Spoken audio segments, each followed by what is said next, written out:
Hello Jeep people, or should that be Jeeple? Welcome back to the 1943 Willys MB rebuild project. Hope you had a good Christmas. I had a really good one.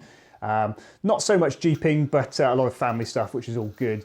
But we have been moving on as normal guys with the Jeep, which is really good news. I've been purchasing a lot of parts. One of the first things which we got sorted was the block, and that's coming back to me at the moment with the courier, so I'm looking forward to that. So we'll have a video on that when it arrives, and we can look at what repairs have been done to it and whether we think it's worth it or not. Hopefully the rest of the block is still good, because remember, it hasn't been machined yet, so there's a lot of work to do to it. So hopefully there's enough meat and what have you, and we won't find any other issues which mean that machining is going to be an issue. But fingers crossed for that, guys. The other thing was that we managed to get DHL to actually deliver the lost parts which they sent to the recycling centre.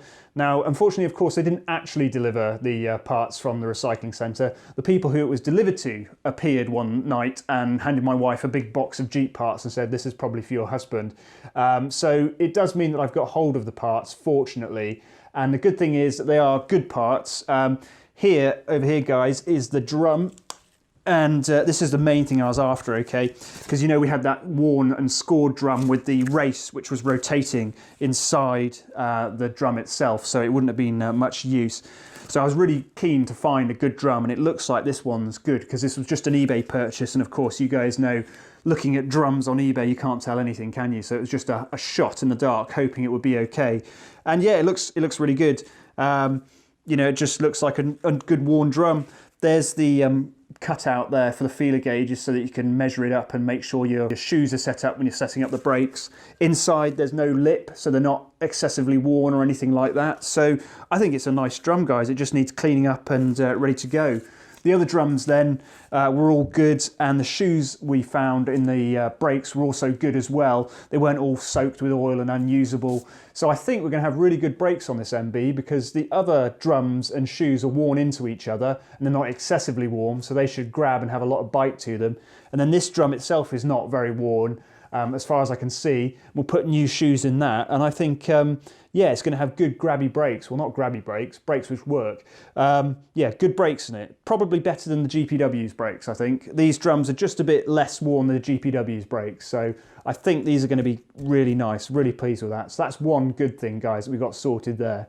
Another good thing, guys, is that I got all of my springs sorted. Here they all are. And it's actually, putting them together is actually quite an entertaining thing to do, because you can let out a bit of, God blimey, you can let out a bit of pent-up aggression when you're sorting out these clips and bending them over. And as I've said before, these spring clips, or these rebound clips, these reproduction ones, are fantastic. None of them split or bent or were weird or anything like that. The tabs didn't break off. They worked really well. So they were, you know, it wasn't a pleasure, but it was quite enjoyable to put these together. And now they look really good. I'm really pleased with them.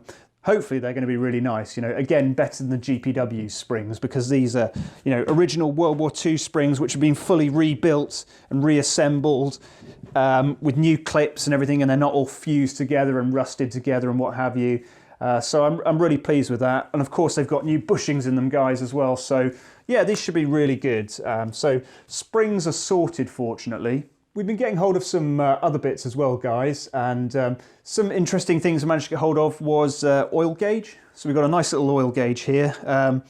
Looks to work, so that's good news. Someone has decided to drill a hole in the side or cut a hole in the side for some reason, so I've got to sort that out. The gauge doesn't read 0 as well, so we'll have a look inside and see what's going on in there. It does actually work, you know, when you put pressure in it, it rises and everything, so hopefully it is a good gauge, but it's got a nice face on it, so I'm sure we'll be able to work something out. So that's another good gauge.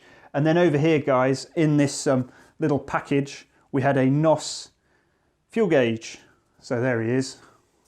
So this is what a NOS Willys MB fuel gauge looks like.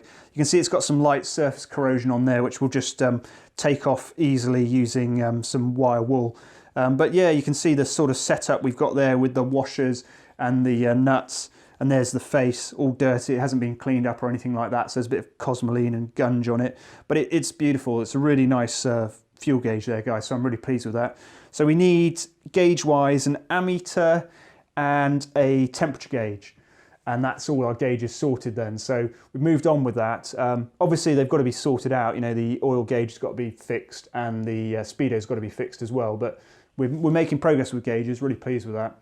Another little thing, guys, which you might find interesting is a AC fuel pump for the Jeep, which obviously needs rebuilding, but I've got a rebuild kit for it. It's got Made in England marked on it for some reason, so it's a Jeep style one, you know, with a priming arm and everything like that.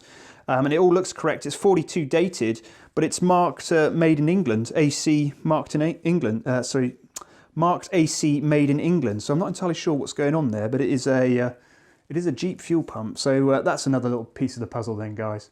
And it doesn't just end there, guys. We've got some other bits as well coming through. This is still not everything I've managed to get hold of recently as well. Got hold of steering wheel. Nice 3-spoke steering wheel, good one, not damaged, dented, weird or anything like that, or cut. So that's really good. So it's nice to get hold of that, you know, to hold your steering wheel you're going to be using on the MB for the first time is really cool. So I'm really pleased with that. This looks like a good one. So yeah, good bit to have there. Nice to have an original one.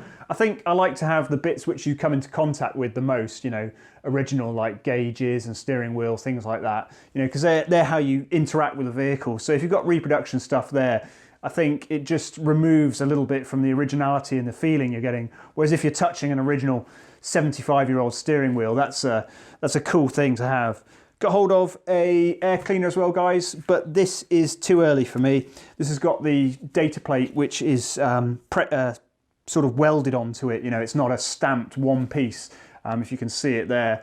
So although this is a good air cleaner, it's not correct for my late 43, so if anybody wants a stamped early one, which I imagine is more rare than the late stamped one, I do have one available, guys, if you want to swap, so hit me up. But yeah, we got this anyway at the moment, so there you go. Another piece, not quite correct, but pretty good.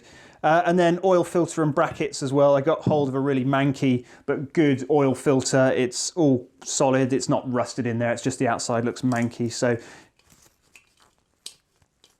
I think that's a spring inside there. I removed the filter element from it, but it needs blasting like everything else, guys. So one of the major things we're going to be doing is putting together another load of bits to take up to the blaster, so that we can get these axles put together. The knuckles need blasting and some other bits as well before we can get the axles together.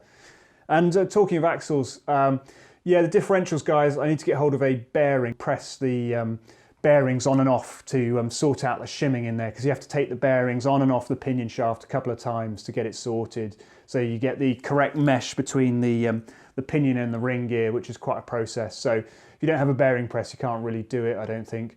So I'll sort that out for next time, guys, and then we can start working on fitting the differential.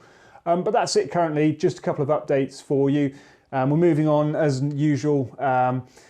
Hopefully we'll go and pick up a grille and the hood off somebody in a couple of days' time. So we'll have those bits sorted. And also we can look at the block when it's back as well, guys, which should be really interesting. So that's it for today then. Hope you enjoyed that. Like and subscribe as normal. And I'll see you next time, guys. Enjoy. Cheers.